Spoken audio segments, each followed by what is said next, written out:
has fire in his eyes and a sword in his hand, and he's riding a white horse across this land. He has fire in his eyes and a sword in his hand, riding a white horse all across this land.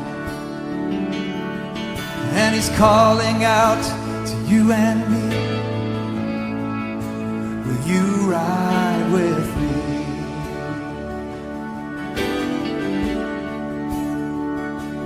He has fire in his eyes and a sword in his hand, and he's riding a white horse across this land.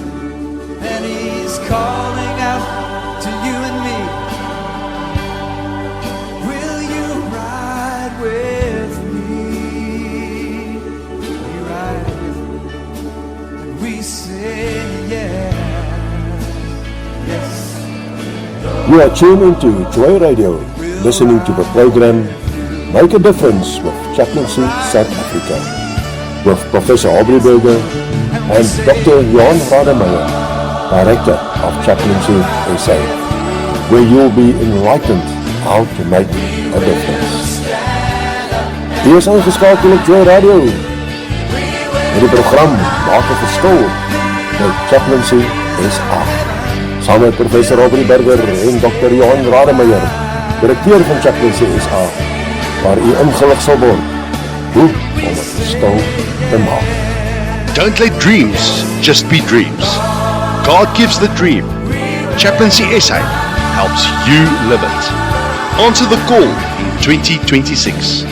Do you have a calling to make a difference in your community? Become part of Chaplaincy SA and bring hope, support and compassion where it is needed. If you are passionate about caring for others and serving with purpose, this is for you. Chaplaincy SA invites you to join us today. If you are a listener of Joy Radio and you sign up with Chaplaincy SA as a member, you will receive a 50% discount on your joining fees. Yes, you heard me correctly.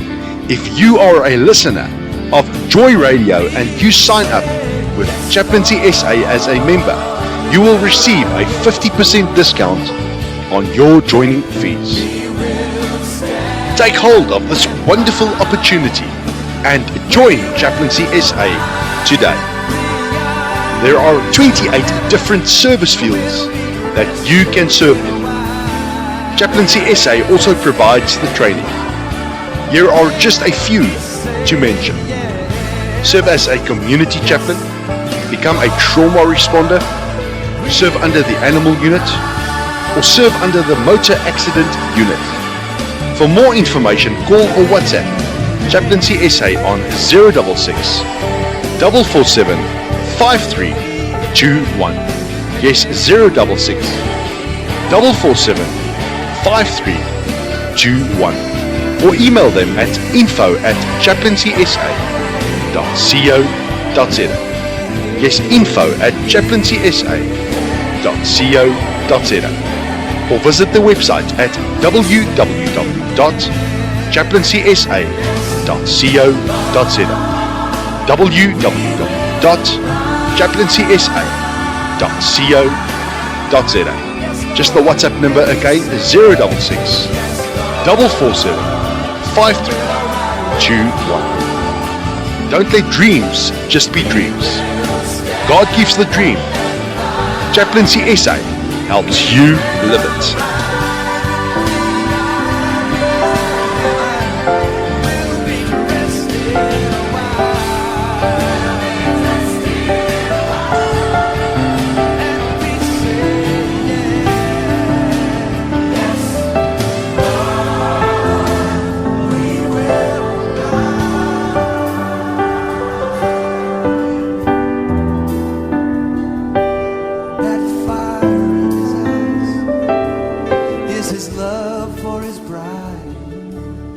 and he's longing that she be with him right by his side. That fire in his eyes is his burning desire, that his bride be with him, right by his side. And he's calling out to us right now, will you ride with me?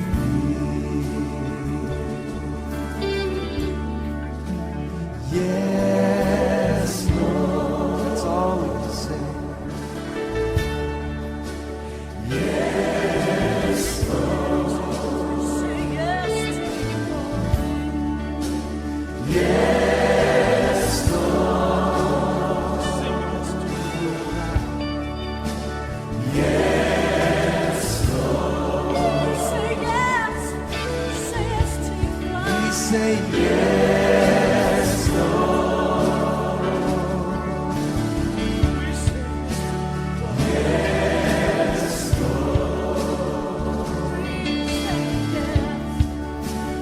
Yes, Lord. Yes,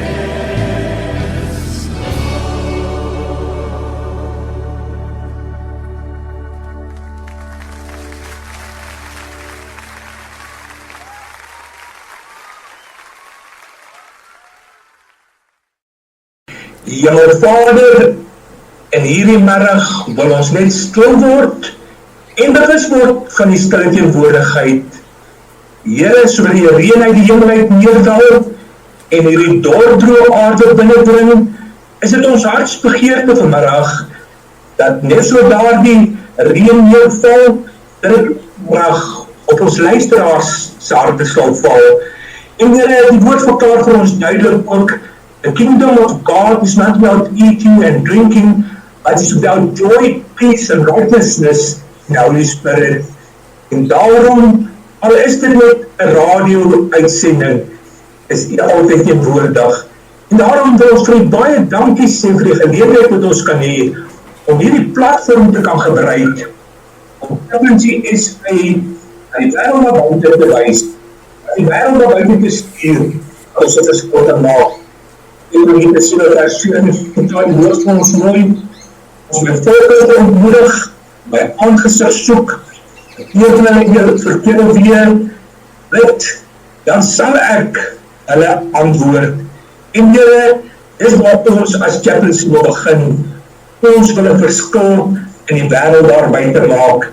Maar belangrik ook is, ons kan dit alleenlik doen as ons saamwerk. Daarom kom ons in hierdie middag, Here, en ons gee nou hierdie program, hierdie platform, voorwaardelik aan die op, en dat die volke doel sal bereik. Dit is in hierdie middag my gebed in Jesus mooi naam. Amen. Amen.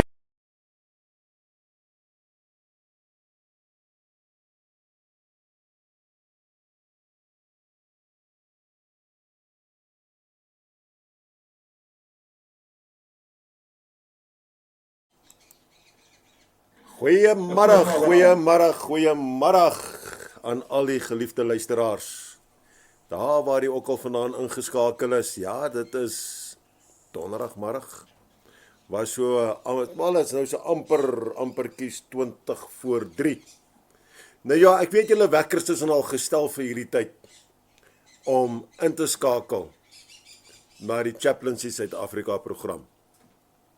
Nou kom ek gee vir julle 'n bietjie goeie nuus, want ons het baie navraag gehad en gesê, joh, dit is, ons mis, van ons sit by die werk, van ons is op pad, jy weet, ons mis dit en ons wil dit nie graag mis nie. Nou ja, van volgende week af, Februarie, volgende donderdag af, skuif ons hierdie tydslot na 4 uur toe in die middag.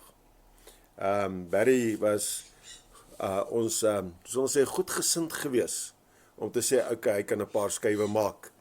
So, van volgende donderdag af, onthou, van 4 uur af, dan gaan Chaplaincy SA op die lig wees. Maar nou ja, baie dankie aan ons direkteur van Chaplaincy SA, Dr. Johan Rademeier, vir sy pragtige openingsgebed vir ons. Nou ja, Johan, welkom weer eens vandag saam met ons hierso op Joy Radio. Baie dankie prof, baie dankie vir die geleentheid wat ons net lekker gaan saamkuier. Terwyl ons vandag lekker saamkuier en hierdie platform gebruik om aan ons luisteraars bekend te stel aan Chaplaincy SA se verskillende eenhede, wil ons dit ook beklemtoon dat hierdie program meer as net 'n gesprek is. Dit is ook 'n inligtingssessie vir luisteraars wat ook vandag vasgevang is in 'n soortgelyke situasie. Het sy as ouer, 'n kind, familielid of iemand in die gemeenskap wat elke dag iets sien, maar nie weet waarom die nodige hulp te kry nie. Hierdie program is vir diegene wat stil bly uit vrees, skaamte of onsekerheid, vir mense wat wonder of wat hulle ervaar erg genoeg is om oor te praat of om aan te meld. Ons wil vandag vir jou sê, as iets nie reg voel nie, is dit genoeg rede om hulp te soek. Chaplaincy SA se eenhede bestaan nie net vir krisis nie, wat almal kan sien nie, maar ook vir die stil nood, die ongesiene pyn en die situasies waar mense voel, hulle het nêrens om te draai nie. Ons is hier om die lig te bring, te ondersteun en saam met professionele rolspelers op te tree. Ja, Johan, absoluut. Dit is waarvoor Chaplaincy SA daar is, deur en deur. En ek wil ook net vir die luisteraars sê, jy weet, as julle bietjie daarna Chaplaincy SA se Facebookblad toe gaan en so aan, en dan sal julle sien die kapelane wat deel is, reg oor hierdie land, die fantastiese werk wat hulle doen, en die bystand wat hulle aan persone landwyd bring. Voordat ons nou op vandag se gedeelte die kinderbeskermingseenheid inspring en inklim, wil ek net gou geweeme vir julle die WhatsApp nommer van die ateljee gee. 079 678 0510. Gesels gerus saam, asseblief. As daar vrae is, stuur dit deur.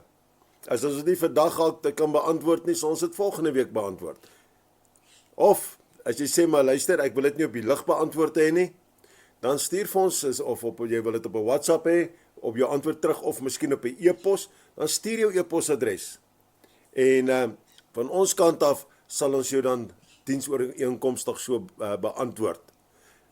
As jy dit nie op die lug geantwoord wil hê nie. Maar asseblief, geliewe luisteraars, onthou hierdie program is vir julle. Dit is hoekom dit daar is. So om te sien, daar waar jy moontlik iets kan identifiseer in jou lewe of in jou omgewing, waar daar hulp nodig is. Johan, jy het genoem dat jy weer 'n interessante getuienis storie het vir ons, voordat ons hierso in diepte oor die Child Protection Unit inklim. Dankie prof. Ja, vandag gaan ons lekker in diepte gesels oor Chaplaincy SA se Child Protection Unit. En dit is dan ook 'n voorreg en eer vandag om net 'n getuie te kan deel met ons luisteraars. So 'n week of 2 terug was daar 'n voorstel gewees waar ons inligting ontvang het oor 'n jong, maar en uitgeteerde seentjie wat daagliks in 'n onveilige en ongesonde omgewing moes leef. Sy lyf het reeds die tekens van verwaarlosing gedra. Nie omdat hy nie wou eet nie, maar omdat sorg, struktuur en veiligheid eenvoudig nie daar was nie. Sy pa het elke oggend werk toe gegaan om vir sy gesin te probeer voorsien. Maar sodra die deur agter hom toegemaak het, het die kind agtergebly in 'n huis waar dwelmmisbruik en oormaandige drankgebruik nie deel was van die werklikheid nie. Gedurende die dag het daar verskeie mans by die woning opgedaag, nie as familie of versorgers nie, maar as volwassenes sonder enige verantwoordelikheid teenoor die kind. Alkohol en dwelms was teenwoordig. Die seentjie was klein en weerloos en is herhaaldelik blootgestel aan gedrag, taal en situasies wat geen kind behoort te sien of te dra nie. Sy gevoel van veiligheid is dag vir dag afgebreek. Daar was geen sigbare tekens nie, geen dramatiese tonele wat bure laat reageer het nie, maar emosioneel het die kind begin wegraak. Daar word vertel, hy het stil geraak, hy het begin onttrek, hy het afgesluit, hy het geleer om homself klein te maak, letterlik en figuurlik, om nie vrae te vra nie, om nie te vra vir kos, aandag of beskerming nie, om net te oorleef.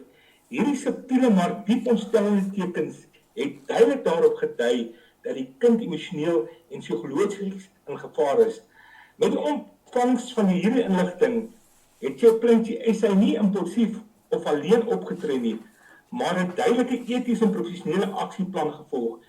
Die inligting is verantwoordelik gehanteer, geverifieer, sonder om die kind verder bloot te stel of in gevaar te stel. Die saak is onmiddellik verwys na Chaplaincy SA se maatskaplike werkers wat die nodige formele assessering en wetlike prosesse kon hanteer. En natuurlik was die SAPD dan ook ingelig oor hierdie situasie. Ek kan ongelukkig nie enige verdere inligting uitgee nie, weens die konfidensialiteit van hierdie saak, maar baie hartseer van hierdie jong seun wat blootgestel was aan die lelik van die lewe en daarmee begin homself beskerm het om homself in 'n boksie te plaas dag vir dag. Johan, weet jy wat die hartseer is, dat hierdie is nie 'n uitsonderlike unieke geval nie. Hierdie is iets wat al, ek wil dit, as ek dit so kan noem, wat 'n epidemie in hierdie land geword het en in hierdie wêreld. En ek meen, hier word daar nie, kan daar nie onderskeid gemaak word tussen ras, geslag, etniese groepe of niks nie. Dit is regdeur. Jy kan nie dit in 'n boks, soos jy sê, in 'n boks plaas ook, om te sê dit is net by daardie mense waar dit van toepassing is, of net by daardie waar dit gebeur nie. Dit gebeur by alle etniese groepe, alle rasse, alle en dis meer. En dit is hartseer. En daarom is ek dankbaar dat daar so 'n eenheid is soos die by Chaplaincy Child Protection Unit, wat kan ingryp op 'n regte manier, 'n behoorlike manier, 'n goddelike manier, as ek dit so kan stel, om te sien hoe hulle die lewe vir 'n kind beter kan maak, ongeag watter rigting dit ingaan. En ons weet daar's verskeie rigtings waar hierdie ding kan ingaan. Maar Johan, ek dink kom ons begin by die begin, want ons is nou besig om hier in 'n diepe gesprek in te gaan, en ons gaan nie kom by ons dit wat ons oor wil praat vanmiddag nie. Vertel ons dit vir die luisteraar 'n bietjie, wie en wat is hierdie Chaplaincy SA Child Protection eenheid eintlik? Hoe dit ontstaan, en ek meen, wat is die doelwitte en die missie, visie en die kort daarvan? Ja, as ek net in kort kan begin, Chaplaincy Child Protection Unit is 'n gespesialiseerde eenheid binne die Chaplaincy SA wat fokus op die beskerming, ondersteuning en emosionele versorging van kinders wat daagliks blootgestel word aan mishandeling, verwaarlosing, trauma of hoë risikosituasies. Hierdie eenheid bestaan uit opgeleide en gekeurde kapelane wat kindgesentreerd is, empaties en professioneel optree, altyd binne etiese, wetlike en professionele raamwerke. Die Child Protection Unit werk gemeenskapgebaseerd en tree op waar kinders kwesbaar is, met ons primêre doel om veiligheid, menswaardigheid en emosionele stabiliteit te bevorder. Die eenheid bied emosionele ondersteuning tydens krisissituasies, help met stabilisering na traumatiese voorvalle en werk ook nou saam met ouers, skole, maatskaplike dienste, SAPD en ander rolspelers. Chaplaincy SA se Protection Unit staan as 'n stem vir kinders wat nie altyd self kan praat nie en is verbind tot verantwoordelikhede, optredes en die beste belang van die kind met respek vir elke kind se regte en welstand. Nou, Johan, as ons nou hierdie inleiding vat, gaan ons nou een stapie verder, want my volgende vraag aan jou is dat, watter tipes kinderbeskermingssituasies word Chaplaincy SA se kinderbeskermingseenheid die meeste mee gekonfronteer? Ek weet nie of dit eintlik 'n billike vraag is nie, maar ek meen daar is sekere dinge wat erger dinge is wat jy ondervind as sekere ander goede. Ja, professor, baie goeie vraag wat jy daar vir ons vra. As ek net daarmee kan begin, hierdie Child Protection Unit, daardie kapelane en maatskaplike werkers word daagliks blootgestel aan traumatiese gebeurtenisse. En ek self was al op baie tonele gewees, en omdat ek ook 'n oupa is, ook kinders het, is dit vir my regtig baie traumaties om kindertjies te sien wat so verwaarloos word, so mishandel word, en dan om te sien wat daartoe aanleiding gee. So as ons net terug kan kom na die vraag toes, Child Protection Unit word gereeld gekonfronteer met wye reeks van kinderbeskermingsassosiasies, waar kinders fisies veiligheid, emosionele welstand en menswaardigheid in gevaar gestel word. Een van die mees algemene assosiasies, byvoorbeeld mishandeling, waar kinders voortdurend verneder, geïgnoreer of met vrees beheer word. Byvoorbeeld 'n kind wat daagliks gehoor word dat hy of sy niks werd is nie. Daai kind hoor dit elke dag as die ouers dit vir hom sê. En dit gaan lê in die diep in die onderbewussyn. En hy toon dan tekens van 'n lae selfbeeld, begin later angs kry en onttrekkings. Dan kan die ouers nie verstaan wat nou fout is nie. Ons hanteer ook fisiese mishandeling, waar kinders sigbare of onsigbare beserings opdoen. 'n Praktiese voorbeeld is 'n kind wat gereeld met onverklaarbare neesplekke by die skool aankom en bang is om huis toe gaan. In sulke gevalle fokus op die onmiddellike emosionele ondersteuning en samewerking met die toepaslike rolspelers om die veiligheid te verseker. Dan 'n baie ernstige saak wat baie voorkom, is seksuele mishandeling. 'n ander besondere sensitiewe en ernstige area waarmee ons te doen kry. Byvoorbeeld 'n kind wat skielik gedragsveranderings toon, nagmerries ervaar, vrees vir sekere volwassenes ontwikkel. Hier tree ons met uiterste sensitiwiteit op en werk streng binne die wetlike en etiese raamwerke, maatskaplike dienste en SAPD. Dan ook met ons ekonomie in die land en alles wat daarmee gepaard gaan. Verwaarlosing is nog 'n algemene uitdaging, waar kinders se basiese behoeftes soos kos, toesig, emosionele aandag of mediese sorg nie nagekom word nie. 'n Voorbeeld hiervan is 'n kind wat gereeld alleen gelaat word, of 'n jonger sussie of 'n boetie na hom moet kyk en omsien sonder volwasse toesig. Verder ondersteun ons kinders wat trauma ervaar het weens gesinsgeweld, egskeiding of dwelmmisbruik in die huis. Byvoorbeeld 'n kind wat herhaaldelik getuie was van geweld tussen ouers en tekens van intense angs of aggressie toon. Ons word ook betrek by gevalle van boeliegedrag by skole, digitale misbruik en kinders wat emosioneel oorweldig is deur sosiale druk. En dit begin al meer toeneem. In al hierdie situasies fokus Chaplaincy SA Child Protection Unit daarop om kinders emosioneel te stabiliseer.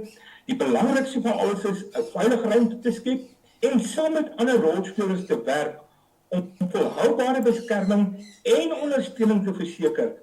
Altyd, maar altyd in die beste belang van die kind. Ja, en jy weet, toe jy nou met hierdie gedeelte van ons so mooi verduidelik vir die luisteraars, kom by my 'n song op, 'n liedjie op, wat deur Johan Swanepoel gesing word. Ek weet nie of jy al van hom gehoor het nie. En ek wonder hoeveel van die luisteraars ken hom. Maar hy het hierdie liedjie wat hy sing wat sê, wie sal my hoor? En ek dink, en ek kom by my op en ek dink daaraan, hoeveel van hierdie kinders sê, jy weet, hierdie situasie waarin ek nou is, wie sal my hoor? Soos wat ons ook moet sê, as ons in 'n situasie is, wie gaan tog my hoor? Wie sal my tog hoor? Niemand hoor my nie, ek sit alleen hier, so ek is in 'n hoekie, ek weet nie wat ek kan doen nie. Maar ons weet wie hoor ons, as ons uitroep daarna toe.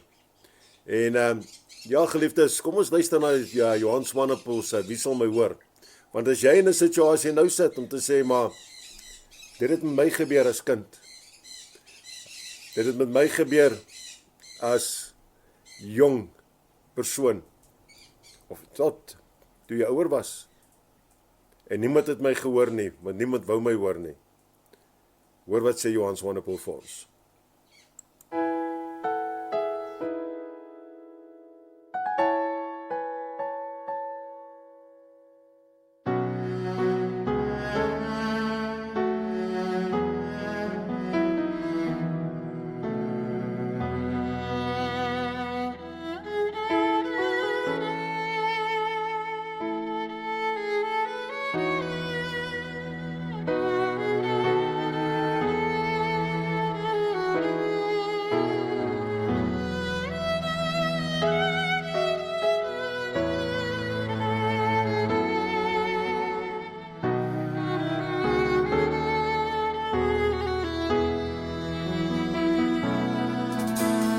Wie sal my hoor? Wie sal my hoor? As ek sou roep, sê my, wie sal my hoor? As die donker nagte kom, en ek wonder wie gee om, en as ek moet verloor, sê my, wie sal my hoor? So maklik om vir 'n ander een te sê, hy moet net glo. So maklik om vir 'n ander een te sê, kyk op na bo. Maar as jy self in daardie donker staan, jy voel hoe al jou hoop vergaan, jy wonder oor en oor, wie sal my hoor? Wie sal my hoor? Wie sal my hoor? As ek sou roep, sê my, wie sal my hoor? As die donker nagte kom, en ek wonder wie gee om, en as ek moet verloor, sê my, wie sal my hoor? Wie sal my hoor? Wie sal my hoor?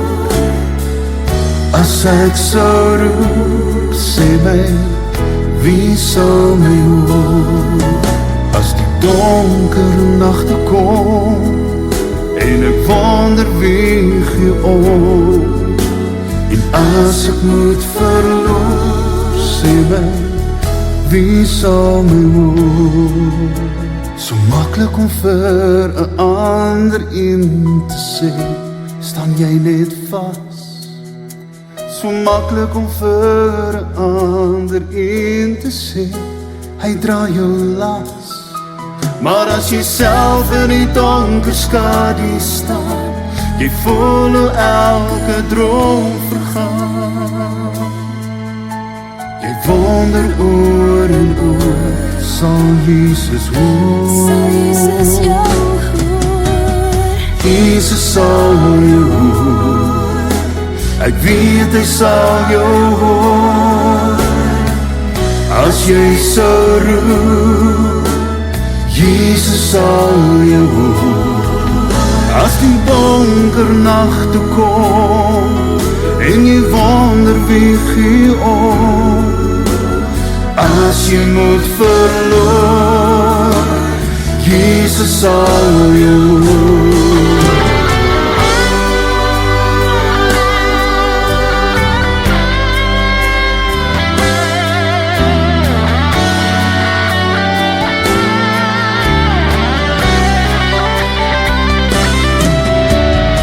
Jesus sal jou hoor.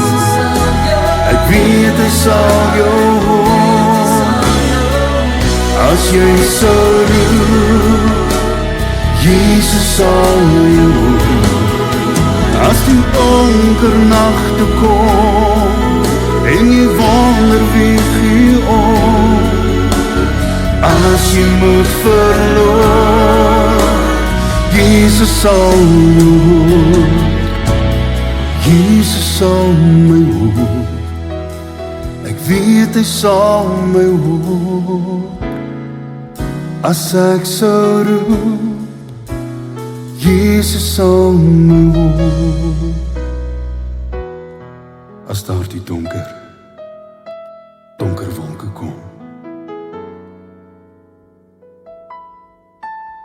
As ek moet verloor, Jesus sal my hoor.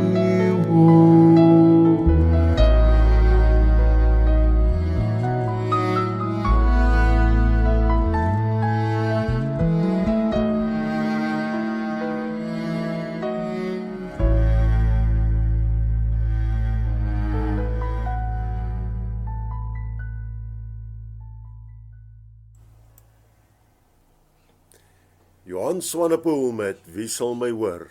Ja, Jesus sal my hoor. Altyd, ewig, vir altyd, sal hy vir my en hy sal vir u hoor. U hoef nie bekommerd te wees daaroor nie. Absoluut glad nie. Nou ja, geliefdes, kom ons peper Johan met nog 'n klompie vrae hierson. Want dan hierdie gesprek is 'n interessante gesprek. En terwyl met die musiekbreek toe praat ons so vlugtig. En ja, die dames, onthou julle is nie weggegooi nie. Vandag fokus ons op die kinders. Julle beurt kom. En was spesifiek wanneer ons van daai domestic violence eenheid gaan gesels. Dan moet julle nader skuif, want daar is baie dinge wat ons daaroor gaan praat. Nou Jan, hoekom? Ek meen, die polisie is tog daarso, die gemeenskaplike werkers is daarso, daar's so baie ander organisasies. Hoekom moet daar nog steeds 'n gespesialiseerde kinderbeskermingseenheid binne St. Chaplaincy Suid-Afrika wees? Hoekom is dit reglikbaar noodsaaklik? Die vrede daaromtrent is 'n gespesialiseerde child protection unit is noodsaaklik en van kardinale belang omdat kinders een van die mees kwesbare en weerlose groepe in enige gemeenskap is. In baie gevalle beskik kinders nie oor die emosionele vermoë, taalvaardigheid of sosiale mag om self hulp te soek op gevaar aan te meld nie. Hulle is dikwels afhanklik van volwassenes om hulle veiligheid en welstand te beskerm. En hoeveel keer gebeur dit dat ons kinders val? Kindersbeskermingssituasies is kompleks, sensitief en emosioneel gelaai en kan nie lukraak of sonder toepaslike kennis hanteer word nie. Dit vereis 'n trauma-ingeligte, kindgesentreerde en verantwoordelike benadering wat kinders se menswaardigheid respekteer en verdere skade te probeer voorkom. Binne Chaplaincy SA verseker 'n gespesialiseerde child protection unit dat maatskaplike werkers, ander kapelane, predikante, pastore doelgerig opgelei en toegerus is om tekens van mishandeling, verwaarlosing en emosionele trauma by kinders raak te sien. Hierdie tekens is nie altyd fisies sigbaar nie en vereis insig, sensitiwiteit en professionele oordeel. Deur gespesialiseerde opleiding kan kapelane vinnig en toepaslik reageer, kinders emosioneel gestabiliseer word en die regte stappe gevolg word om hulle veiligheid te verseker. Kapelane werk nie alleen nie, maar funksioneer in noue samewerking met Chaplaincy SA se maatskaplike werkers, asook ander professionele rolspelers soos skole, onderwysers, gesondheidsdienste en wetstoepassingsagentskappe. Hierdie spanbenadering verseker dat elke kind holisties en multidissiplinêr ondersteun kan word. 'n Gespesialiseerde eenheid nou oor duidelike strukture, protokolle en etiese riglyne mee wat konsekwent en verantwoordbare optrede moontlik maak. Dit help om verwarring tydens krisissituasies te voorkom en verseker dat elke saak professioneel hanteer word. Hierdie raamwerk beskerm nie net die kind nie, maar ook die maatskaplike werkster, die kapelaan, wat dikwels emosioneel uitdagende en sensitiewe omstandighede moet optree. Dit verminder die risiko van onbedoelde skade, etiese oortredings of wetlike nalatigheid. Uiteindelik verseker hierdie unit binne Chaplaincy SA dat dit in die beste van die belang van die kind altyd eergister gestel word. Die fokus bly altyd op veiligheid, menswaardigheid, emosionele herstel en langtermyn welstand. Deur professionele, etiese en goed gekoördineerde ondersteuning kan kinders nie net beskerm word nie, maar ook bemagtig word om te herstel en 'n gesonde ontwikkeling voort te sit. Hierdie eenheid is dus nie 'n luukse nie, maar 'n noodsaaklike, verantwoordelike komponent van Chaplaincy SA se diens aan die gemeenskap. Johan, ja, ek is bly jy beklemtoon daai noodsaaklikheid daarvan. Want ek wil graag weet, ek dink daar's mense wat ook met moontlik hierdie vraag het van die luisteraars vanmiddag. Wat sê my, okay, maar jy het nou ook genoem, daar is baie ander professionele rolspelers in hierdie verband. Nou wat is die verskil tussen hulle daar nou en die kapelane van Chaplaincy SA wat deel is wat vorm van wat hierdie eenheid vorm? Is daar 'n verskil? Ek meen my pastoor kan dit ook mos doen of my dominee of my priester. Die rol van 'n kapelaan in die kinderbeskerming verskil hoofsaaklik in fokus en benadering. Waar ander professionele rolspelers soos maatskaplike werksters, sielkundiges of wetstoepassers dikwels 'n wetlike, terapeutiese of ondersoekende rol vervul, fokus die kapelaan primêr op die emosionele, menswaardigheid en krisisondersteuning van die kind. 'n Kapelaan is dikwels een van die eerste ondersteunende volwassenes wat by 'n kind betrokke raak tydens of onmiddellik na 'n traumatiese situasie. En net soos daar baie pastore en predikante wat dan ook daarbey betrokke raak. Die kapelaan se rol is om veiligheid, kalmte en emosionele stabilisering te bied, sonder oordeel of druk. Anders as sommige professionele rolspelers wat formele assessering moet doen, skep die kapelaan 'n veilige, vertrouensvolle ruimte waar die kind kan praat of net emosioneel kan ontlaai. Belangrik is dat kapelane nie ondersoek instel of diagnoses maak nie, maar binne hulle potensiële grense funksioneer.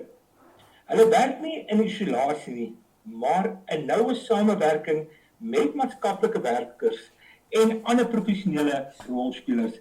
Hierdie spanbenadering verseker dat die kind holisties ondersteun word, terwyl elke rolspeler binne hulle eie bevoegdheid bly. So met ander woorde, elkeen bly binne daai scope of practice van hulle.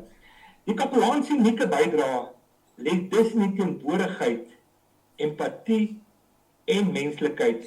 Deur deernisvolle ondersteuning help kapelane kinders om nie net oorlewing te bied nie, maar ook emosionele herstel en hoop te ervaar, terwyl formele prosesse deur ander professionele rolspelers hanteer word.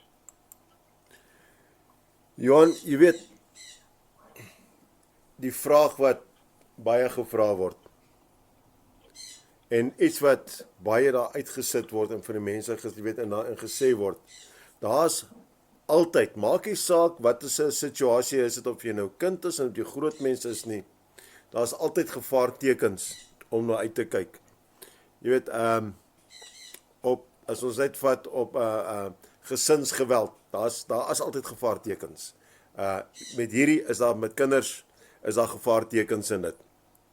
Nou, ek persoonlik het al bevraagteken nou of die onderwysers onder andere werklik waar opgelei is om dit te kan identifiseer. Jy weet, gemeenskaplike werkers,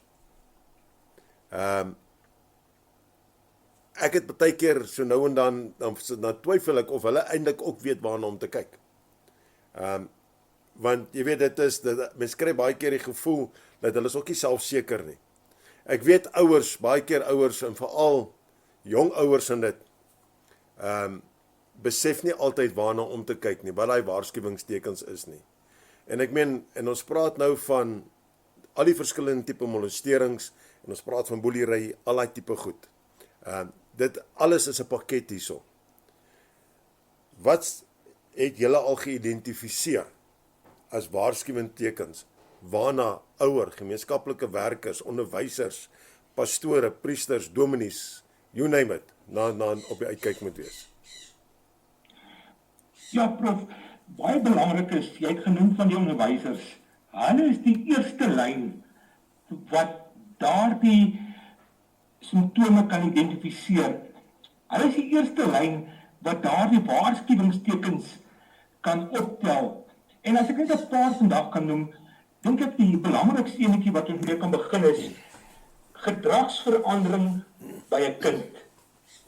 Hoe baie keer sien ons dit gebeur, dat daar 'n drastiese verandering is by jou kind, en jy weet nie waarom te kyk, wat om te identifiseer nie.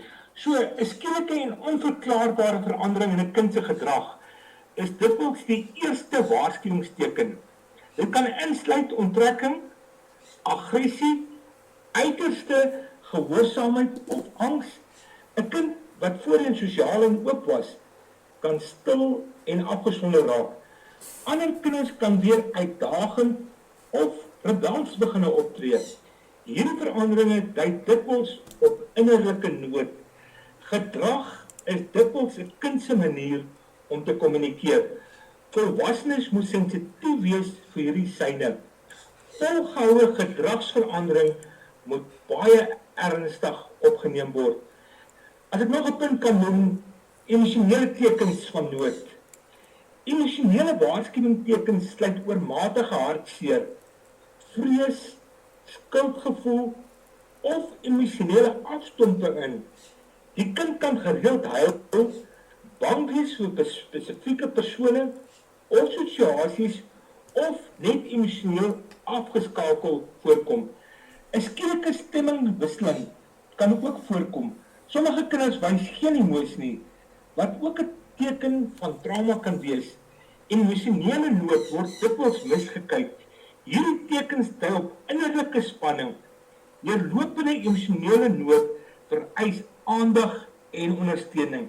As ons kyk na fisiese tekens kan sigbare leidrade bied dat die kind moontlik in gevaar is.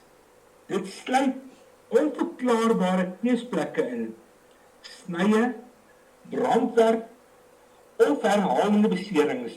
Gereelde klagtes van pyn sonder 'n duidelike rede kan ook voorkom. Verandering in eet- en slaappatrone is belangrik om na te kyk. Swak higiëne of onvanpasbare klere vir 'n seisoen kan ook op verwaarlosing dui. Fisiese tekens moet altyd versigtig en verantwoordelik hanteer word. Hulle kan dui op mishandeling of verwaarlosing. Geen fisiese teken moet ook geïgnoreer word. Dan, as ons kyk na sosiale of skoolverwante tekens, probleme by skool is dikwels 'n belangrike waarskuwingsteken. Dit kan insluit skielike daling in akademiese prestasie, gereelde afwesigheid of verlies aan belangstelling in skoolaktiwiteite. Die kind kan sukkel met konsentrasie of konflik met arts hê. Sosiale onttrekking of isolasie is algemeen. Sommige kinders toon uiterste vrees om huis toe te gaan. Skoolpersoneel speel 'n sleutelrol in vroeë identifisering. Hierdie tekens dui dikwels op spanning buite die klaskamer. Samewerking tussen ouers en skole is noodsaaklik. Johan, jy weet, so daarvan gepraat. Nou, ek ken nie die curriculum van die onderwysers wanneer hulle 'n graad of diploma doen nie. Ek het nie idee wat daarin is nie. Hierdie alles wat jy nou oor gepraat het, en ek meen dit is dinge wat eintlik common sense moet wees, as ek dit so kan stel. As ek nou so 'n bietjie mengels hier ingooi. Volgens jou kennis, is dit deel van hulle curriculum vir hulle onderwysdiploma of onderwysgraad wat hulle in opgelei word om spesifiek op hierdie goede te kan oplet of is dit maar net iets wat agtername moet bykom by die skool waar hulle geplaas word of in diens geneem word of so? Ja, ek praat onder korreksie. Ek glo nie dit is deel van die kurrikulum nie. Ek glo nie is deel van die opleiding nie. En daarom is dit Chaplaincy SA se doel om kleuterskoolonderwysers, laerskool sowel as hoërskool te bemagtig om 'n kursus vir hulle aan te bied om sekere tekens te identifiseer. En onthou jong mense, jong kinders veral seuns is maar rof. Hulle speel, daar kom snye en knoppe op die kop. Maar belangrik, as dit begin om meer as normaal voor te kom, dan moet daardie onderwyseres beginne kyk na nog sekere tekens. En onthou, Chaplaincy SA se kursus omtrent daardie identifisering gaan baie verder, want dit gaan meer diepte, nie net na die uiterlike nie, maar begin ook na die innerlike gedeelte kyk van daardie kind. So, om jou vraag te beantwoord, Prof, ek praat onder korreksie, maar ek glo nie, dit is deel van die kurrikulum nie. En dit sal 'n goeie stap in die regte rigting wees, om daardie mishandeling te probeer te minimaliseer en uit die hele stelsel uit te kry, as ons kan begin om daardie persone te bemagtig. Ja, en ek sal eerder sê, hulle moet miskien kyk om dit in die kurrikulum in te doen en dit 'n spesifieke vak te maak daarso. Want dit is tot almal se voordeel in die einde van die dag. Nou Johan, Child Protection Unit, tring, telefoonlei, en sê, hier's 'n kind wat 'n risiko loop, wat in 'n krisis is, wat gebeur nou? Ja, daar is sekere stappe sodra daardie oproep kom. Die heel eerste ding is, wanneer 'n kind in 'n onmiddellike risiko is die eerste prioriteit altyd veiligheid. Maar dit moet professioneel en binne wetlike grense geskied. Dit is baie belangrik om te beklemtoon dat 'n kapelaan nie die magtiging het om sommer by huis in te gaan of self op te tree nie. Kapelane tree nooit as wettoepassers op nie. Byvoorbeeld, indien daar 'n vermoede is dat daar geweld binne die huis plaasvind, sal die kapelaan nie self ingaan nie, maar onmiddellik die toepaslike rolspelers aktiveer om die veiligheid te probeer hanteer en die probleem te ontlont. Emosionele stabilisering sonder grensoorstemming. Die kapelaan se rol is om emosionele stabilisering te bied waar dit veilig en toelaatbaar is. Dit beteken om by die kind te bly in 'n veilige omgewing, kalm te praat en vrees te verminder. Byvoorbeeld, 'n kind wat by 'n buurman of skool in nood is, kan emosioneel ondersteun word sonder enige wetlike grense te oorskry. Die fokus bly op teenwoordigheid, nie ingryping nie. Samewerking met maatskaplike werkers en noodrolspelers. Kapelane werk nooit alleen nie. In alle hoë risiko situasies word Chaplaincy SA se maatskaplike werkers onmiddellik betrek, asook ander noodrolspelers wat nodig is. Byvoorbeeld, indien 'n kind moontlik mishandel word binne 'n woning, sal die maatskaplike werker en toepaslike owerhede die nodige stappe neem. Hierdie spanbenadering verseker dat alles wettig, veilig en professioneel geskied. Belangrik ook, kinderbeskerming vereis streng nakoming van die wet, en ek kan dit nie vandag oorgenoeg beklemtoon nie. Die kapelaan mag nie op eie houtjie optree of besluite afdwing nie. Byvoorbeeld, 'n kapelaan kan nie 'n kind uit 'n huis verwyder of toegang tot 'n woning afdwing nie. Sulke optrede is die verantwoordelikheid van bevoegde owerhede. Die Child Protection Unit volg vasgestelde protokolle om te verseker dat die kind beskerm word sonder om die wet te oortree. Dan wat belangrik is, selfs wanneer formele rolspelers betrokke is, bly die kapelaan se rol belangrik. Die kapelaan verduidelik op 'n kindervriendelike manier wat gebeur en verseker die kind dat hulle nie alleen of skuldig hoef te voel nie. As ek 'n voorbeeld daar kan gebruik, en indien 'n kind tydelik elders geplaas word, bied die kapelaan emosionele ondersteuning tydens hierdie oorgang. Menswaardigheid en respek bly sentraal. Dan ook na 'n onmiddellike krisis verseker die Child Prevention Unit dat daar opvolg en voortgesette ondersteuning is. Byvoorbeeld, 'n kind wat deur 'n noodsituasie gegaan het, word nie net oorgelaat op sy eie nie, maar ondersteun deur samewerking met maatskaplike werkers en ander dienste. Die fokus skuif na herstel, stabiliteit en natuurlik dan laastens langtermyn welstand. Johan, jy het gepraat nou met die ondersteuning. Ja, ons besef die kapelane kan nie die funksie van die professionele mense wat dit moet doen oorvat of niks nie.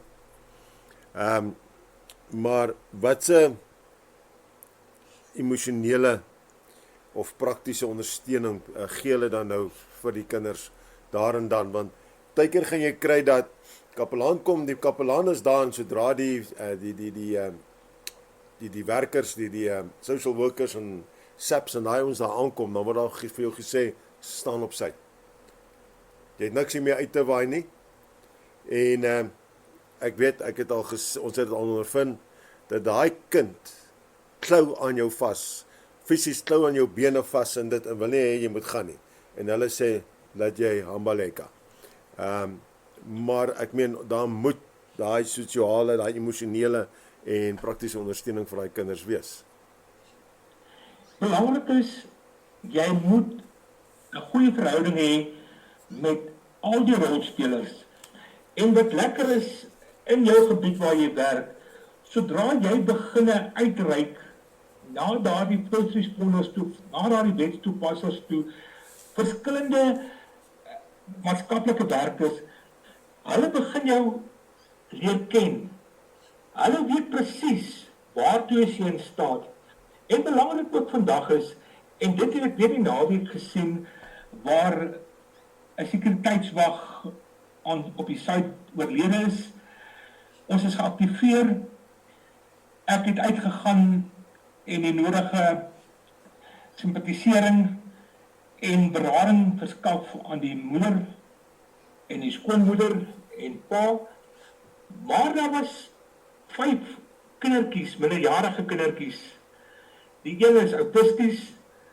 So vir my in die span Saterdag was dit nie so maklik gewees. Maar ons het ons kindereenheid geaktiveer. En hulle het Sondag uitgegaan.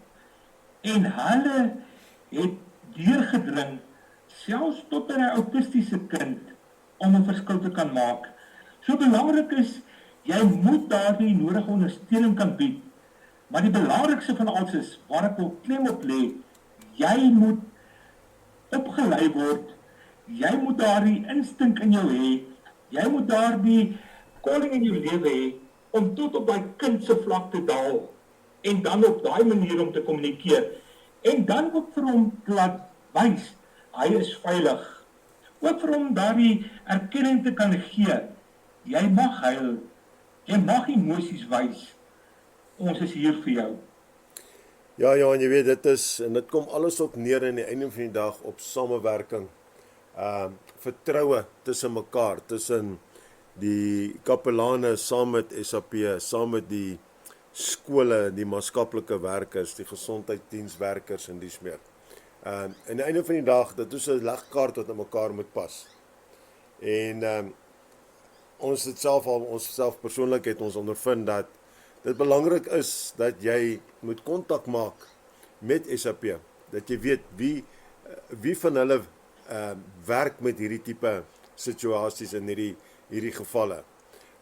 Watter maatskaplike werkers val onder watter areas. Byvoorbeeld hier by ons het ons 4 verskillende areas waar verskillende maatskaplike werkers is. En die een sal nie aan die een se area aangaan nie. Jy weet daai tipe ding. So jy moet presies weet wie's wat, hoe pas hulle daar in mekaar. En jy weet, en die skole, wat is die skole in jou area? Ken jy die hoof, ken jy die onderhoof, wie's die beraders by die skole? Is daar ooit sulke goede? Jy weet, en dit is, jy weet, en dan gesondheidsdienste, ek meen klinieke. Jy kan nie net by staatshospitaal instap met 'n kind nie, want baie keer is dit waar jy moet gaan. Jy kan nie net na 'n privaat hospitaal toe gaan nie. En dit moet nou eers deur 'n kliniek gaan, behalwe is dit na ure is wat jy ongevalle toe kan gaan. Maar daar moet jy ook 'n verhouding opgebou hê. Sodat daai susters of die matrones wat daar in diens is, laat hulle ten minste weet wie jy daar is. As hulle sien jy stap daar in met jou kapelaansuniform, laat hulle weet, luister, hierdie is nie net, hier kom nie iemand om te kom koffie drink nie, hulle is hierso want daar is 'n situasie wat daar is. Maar ek neem aan die opleiding wat die kapelane kry in hierdie spesifieke eenheid, word hulle baie mooi geleer hoe te werk te gaan hiersomee. Ja, prof, as net voor die verder gaan, wil ek net graag dit noem ook. Social workers, maatskaplike werkers, daar was 'n stigma omtrent dit vir baie jare gewees. En is baie waar wat jy sê, elke ene, soos die CMR, RATA en ander rolspelers, het elkeen hulle eie gebied. En baie kere is dit 'n kwessie van 'n grenslyn. En dan is dit 'n grys area, maar wie gaan nou geaktiveer word? Wie gaan nou daardie probleem aanspreek? Dan is dit vir weke wat dit uiteen gerek word, vir weke wat dit voordat daar aksie geneem word. So belangrik is, as ons vir ons luisteraars kan vra, vir baie jare het die CMR en sekere rolspelers nie goeie name gehad nie. Want daar was gesê, hulle het my kind kom wegvat. Hulle het my kind sonder rede gevat. Die vrou het 'n groot rol gespeel dat ek vandag in die tronk moet sit. Maar belangrik ook is, daardie is besig om te verander. En dis hoekom dit belangrik is om daardie verhoudings met elke persoon in elke gebied op te bou. Want een of ander tyd gaan jy hom of haar nodig hê. Belangrik is, jy het gepraat van die opleiding ook. Chaplaincy SA werk binne 'n multidissiplinêre spanbenadering waar geen rolspeler alleen funksioneer nie.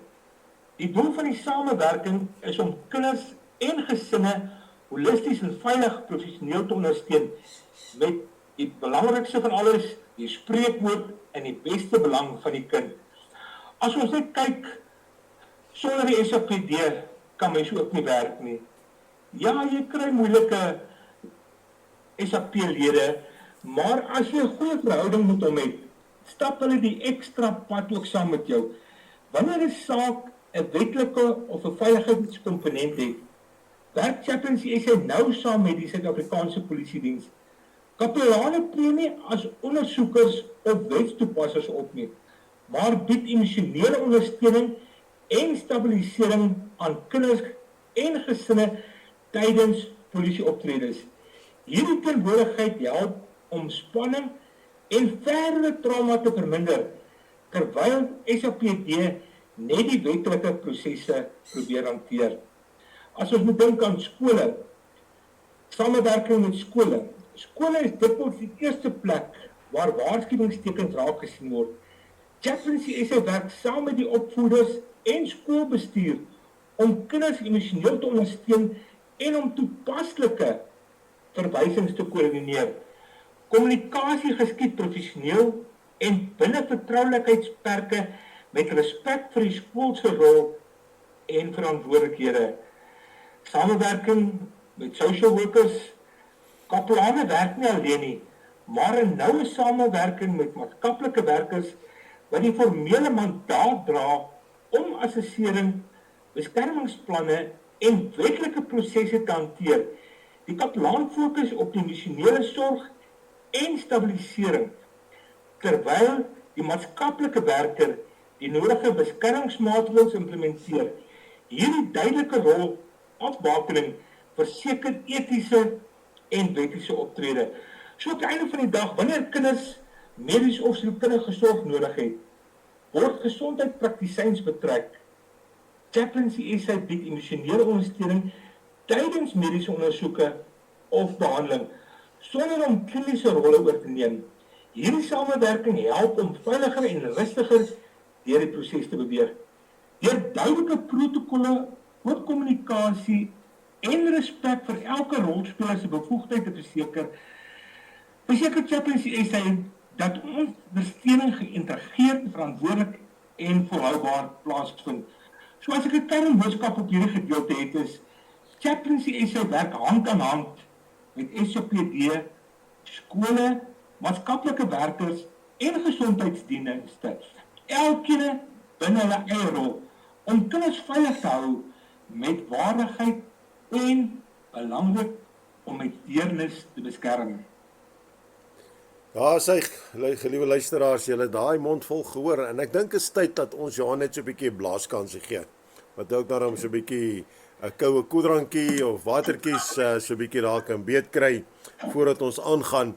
Onthou ons WhatsApp nommer 079 678 0510. Kom ons luister na hierdie enetjie van Jimmy Swaggart. He set me free.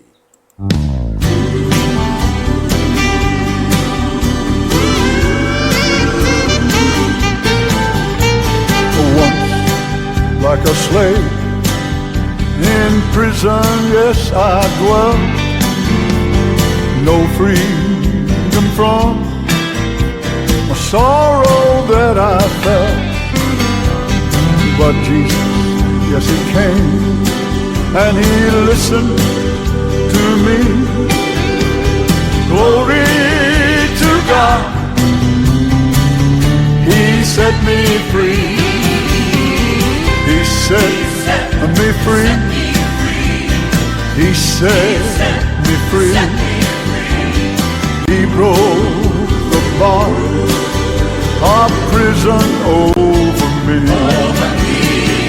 I'm glory bound on my Jesus to see. Glory to God. He set me free.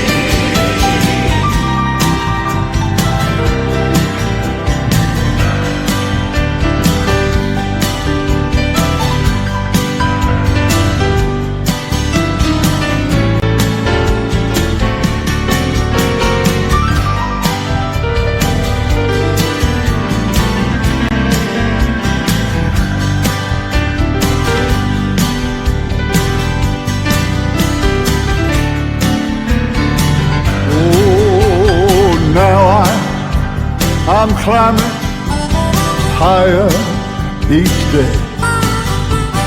Darkness of night has drifted all away. I'm glory bound, my Jesus, oh, to see. Glory to God, He set me free. Oh, He set me free. He set me free. He broke the bonds of prison over me. I'm glorified, my Jesus to see.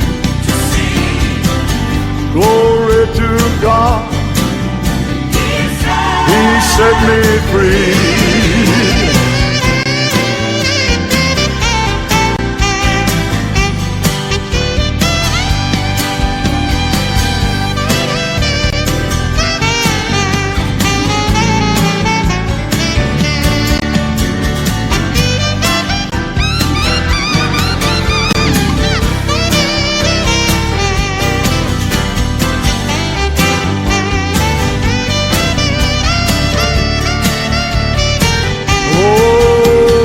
Goodbye to sin and things that confound.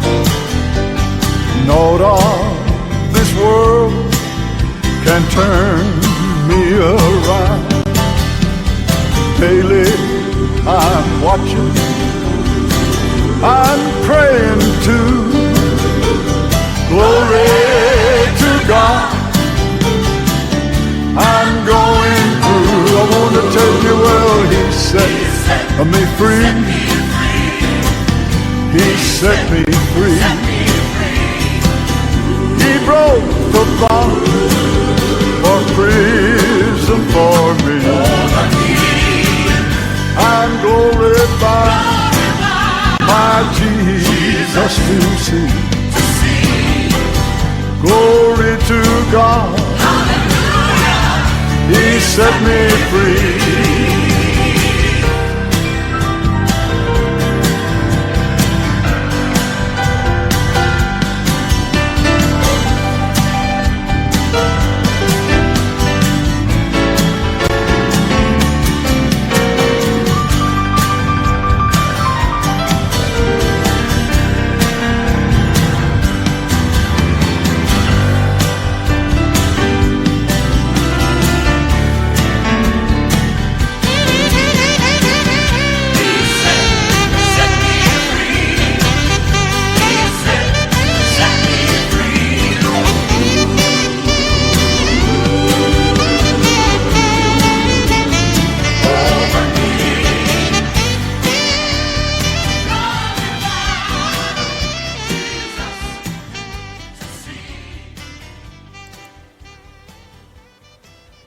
En daai was Jimmy Swaggart gewees met He Set Me Free. Nou Johan, ons is so hier op die afdraande pad nou. Wat is die grootste uitdagings wat Chaplaincy SA tans in hierdie kinderbeskermingseenheid ervaar? Ek dink, as ek dit kan opsom, is die grootste uitdaging persone wat glad nie 'n saak aanmeld of stil bly omtrent dit nie. Een van die grootste uitdagings is dat kinders dikwels laat of glad nie aangemeld word wanneer hulle in gevaar is nie. Vrees, skaamte of loyaliteit teenoor volwassenes maak dit vir die kinders moeilik om te praat. Byvoorbeeld 'n kind wat vir maande lank mishandeling ervaar, voordat iemand by die skool of gemeenskap dit raak sien. Hierdie vertraging verhoog die risiko vir verdere trauma en skade. En dit sal telke male bewys dat sou jy sekere mishandeling identifiseer en daar begin 'n ondersoek plaasvind, hoe baie keer die ouma, die oupa, die ma, die pa dit ontken. Hulle probeer beskerm, en ons het baie keer in die verlede gehoor van, as daar 'n saak op 'n hofrol is, hoe die vrou die man probeer beskerm, en voorgee, maar die kind het in die bad gegly. Daar's altyd 'n verduideliking, op een of ander manier, hoe die kind seer gekry het. So, baie belangrik is, ek dink die grootste uitdaging is, sake wat nie aangemeld word nie, of nie gerapporteer word nie. En net so ook met beraders, onderwysers, onderwyseresse, jy het 'n verantwoordelikheid om daardie saak aan te meld.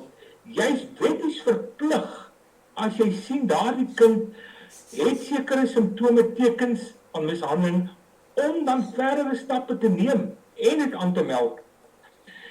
Nog 'n groot tekortkoming is beperkte hulpbronne en hoë werkslading.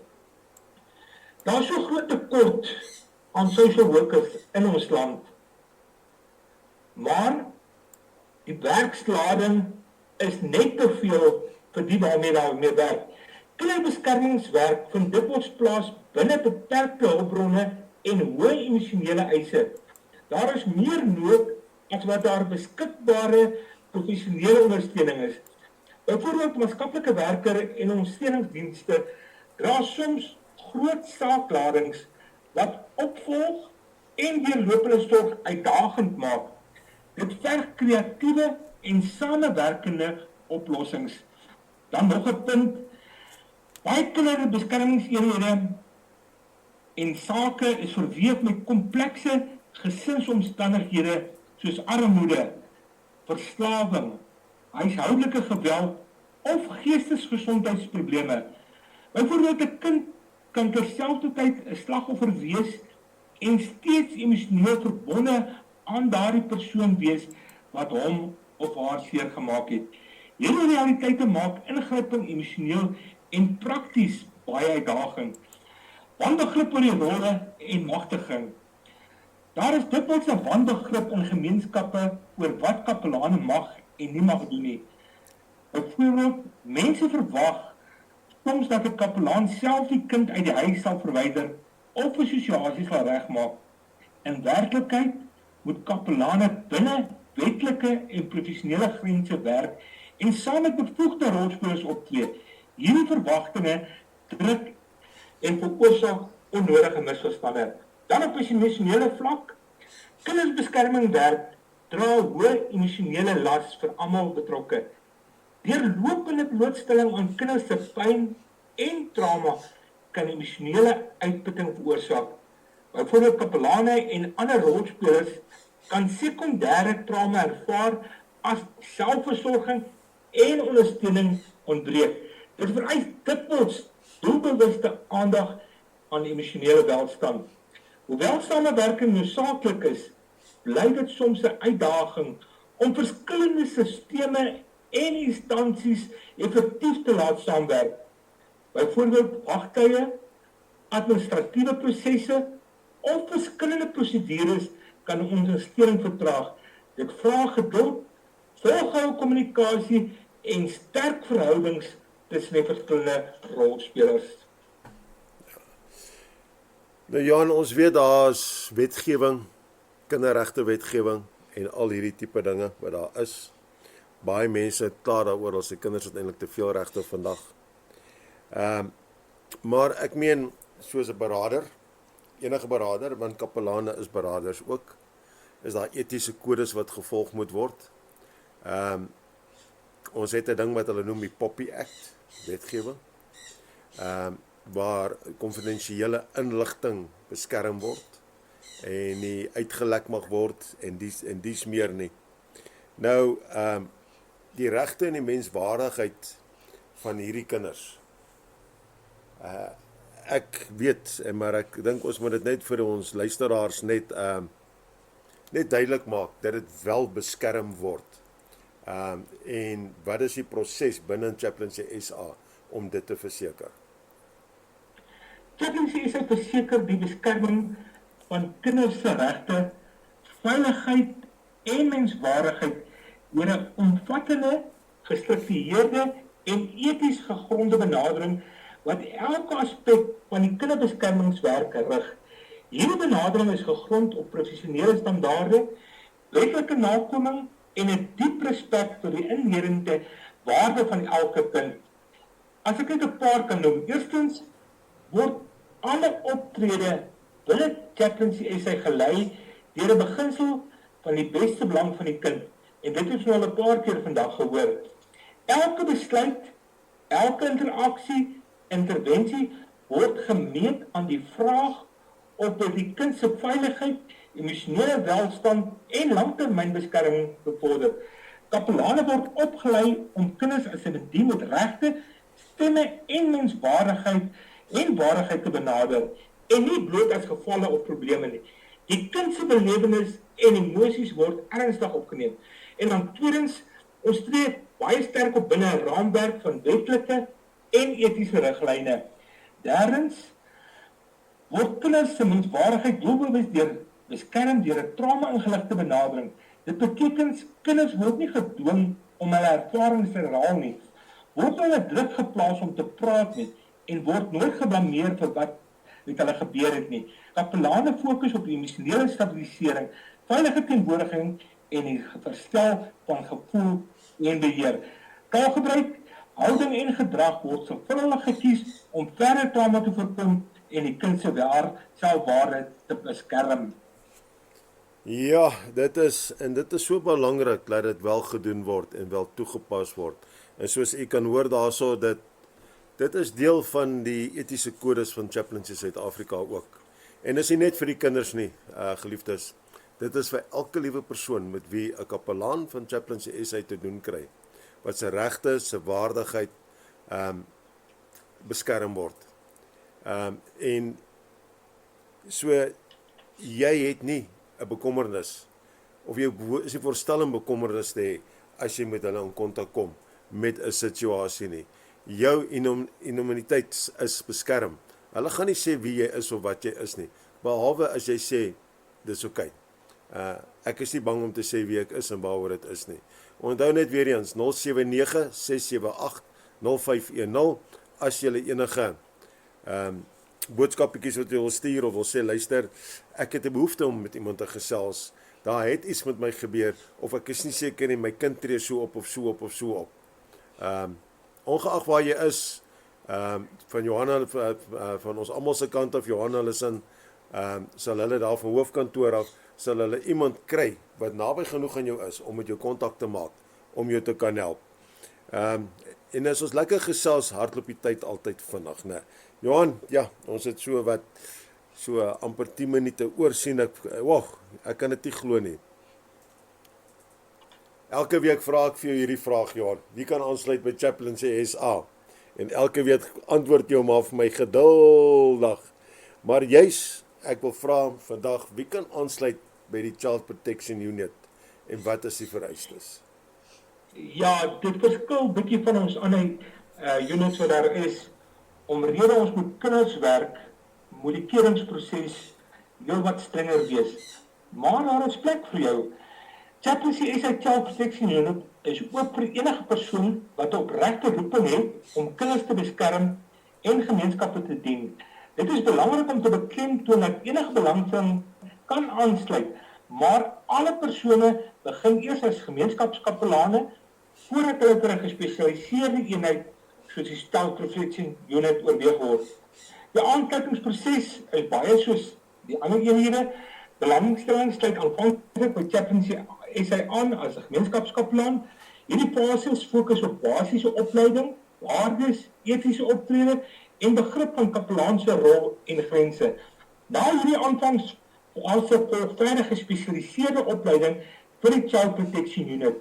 Deelname aan hierdie eenheid is nie outomaties nie, maar onderhewig aan 'n keringsproses wat die kinders se veiligheid beskerm. So belangrik is, daar is plek vir jou, maar die keringsproses is baie sterk. Kapelane binne Child Protection Unit werk nooit alleen nie en tree nooit buite hulle magtiging op nie. Alle optrede geskied binne multidissiplinêre spanbenadering in noue samewerking met Chaplaincy SA se maatskaplike werkers en ander bevoegde rolspelers. So as jy belangstel, kan jy inskakel as 'n gemeenskapskapelaan en al verpligtend is, jy moet die nodige opleiding ondergaan om jou optimaal te bemagtig om 'n verskil in daai kind se lewe te maak en om die voice van die voiceless te wees. Johan, so ek neem ook aan en ek weet die aansoekvorms is bietjie sal ons sê is bietjie opgegradeer. En daar word natuurlik jy sal moet gaan vir kriminele seks of daai kerings om te kyk seker te maak jy is nie by daai sex offenders lys en daai tipe goed wat soos wat dit genoem word en dit nie dat jy nie skuldig bevind was aan 'n misdryf wat kinders betrokke was en dies meer nie. So ja, geliefdes, daai dinge is soos ons sê, daai goed is in plek. So jy kan verseker wees as daar 'n Child Protection Unit kapelaan by jou kom. Daai persoon was behoorlik gewet, is behoorlik opgelei, beskik oor die nodige kennis en die know-hows en do-hows om julle by te staan en te help.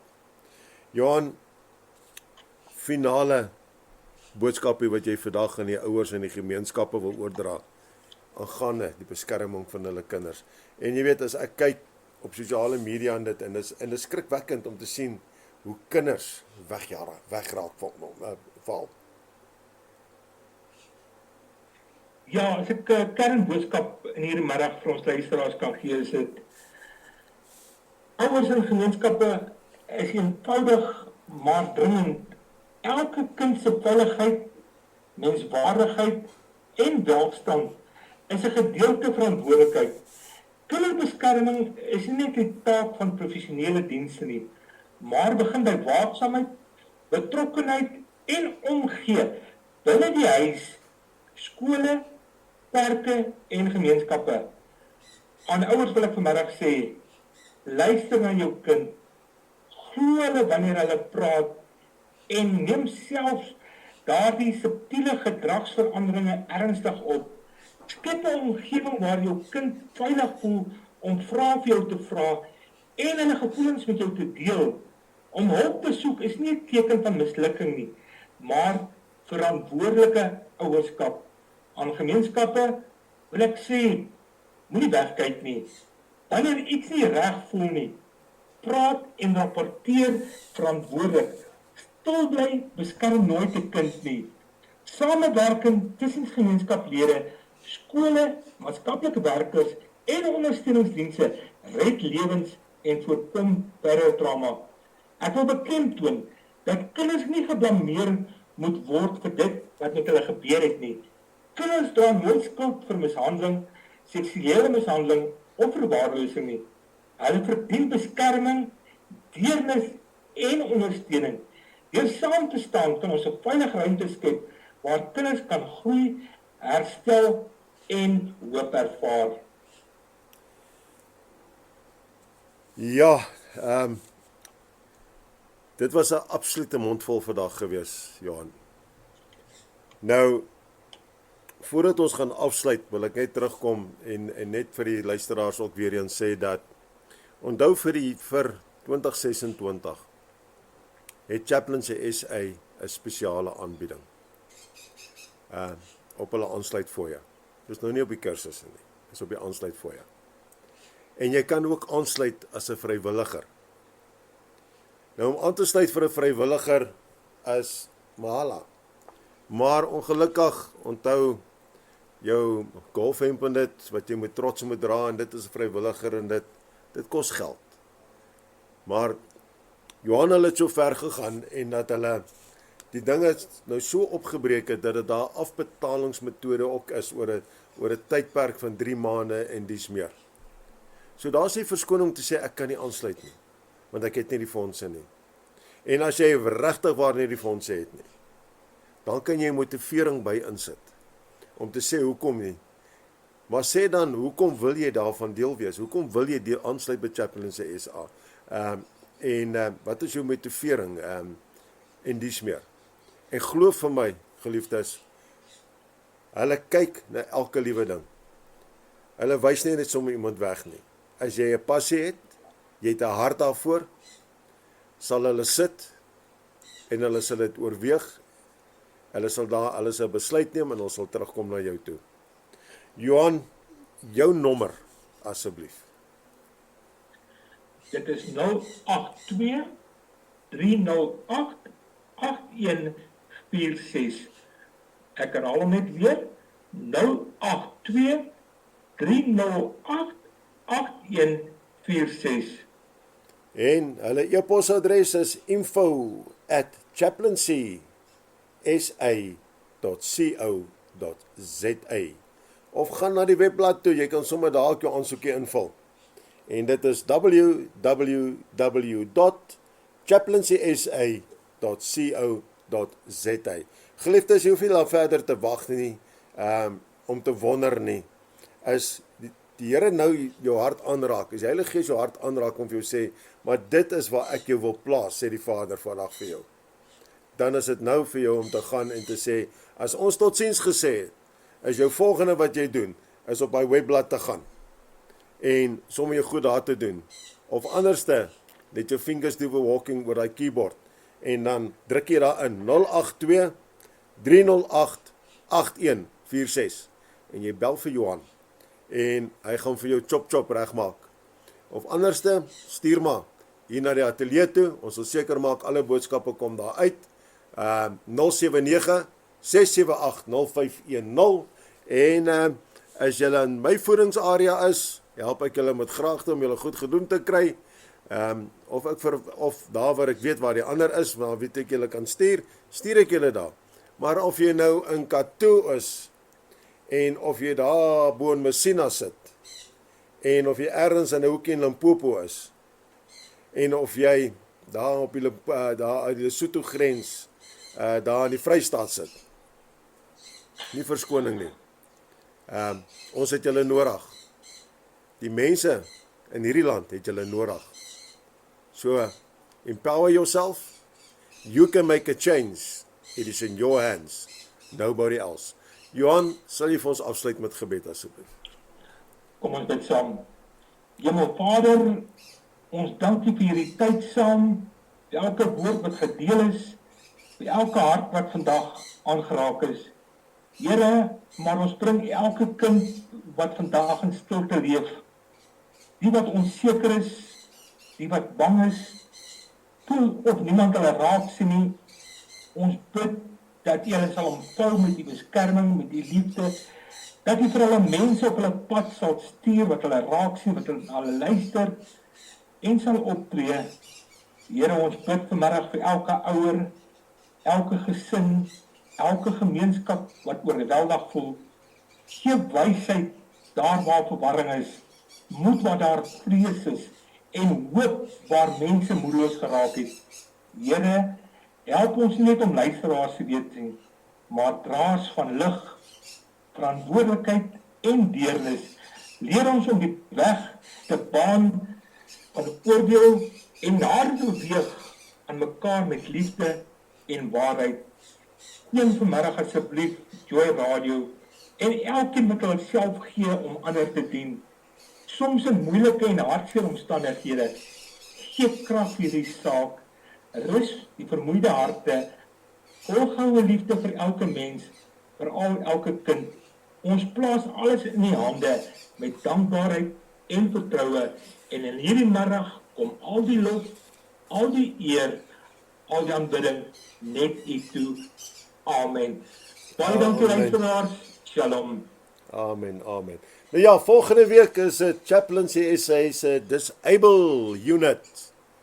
Interessante ene daai ook, né? So moet hom nie mis nie en onthou, geliefdes, volgende week nuwe tyd geleef, 4:00 die middag. 4:00 die middag. En dan gesels ons weer met julle hier vanaf die Fallover Plaas Ateljee af, net hier op Joy Radio, your companion in Jesus. En ons sluit af met Wynand Strydom se hierdie pragtige een, gebed.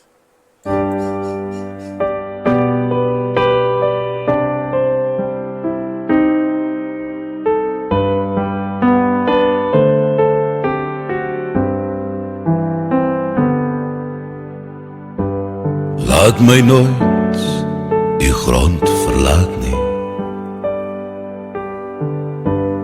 Laat my in die skadu bly.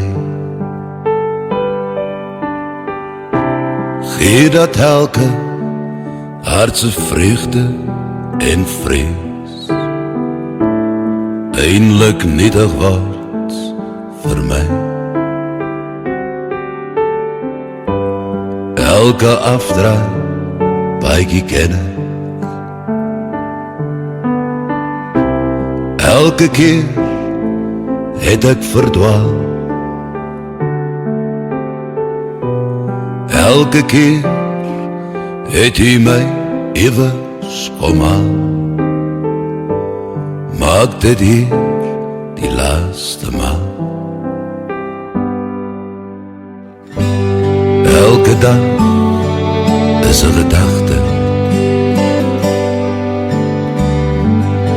Elke kamer net gehuur. Elke hart se droom van rykdom en van roem. Net 'n skadu teen die muur. Wat ek is net genade. Wat ek is net geleer. Eindelijk smag ek na die water van rus. Lei my hier vannacht daarheen. Wat ek is net genade. Wat ek is net geleer. Eindelijk smag ek na die waters van rus. lei my hier vannacht daarheen. Eindelijk smag ek die waters van rus. Lei my hier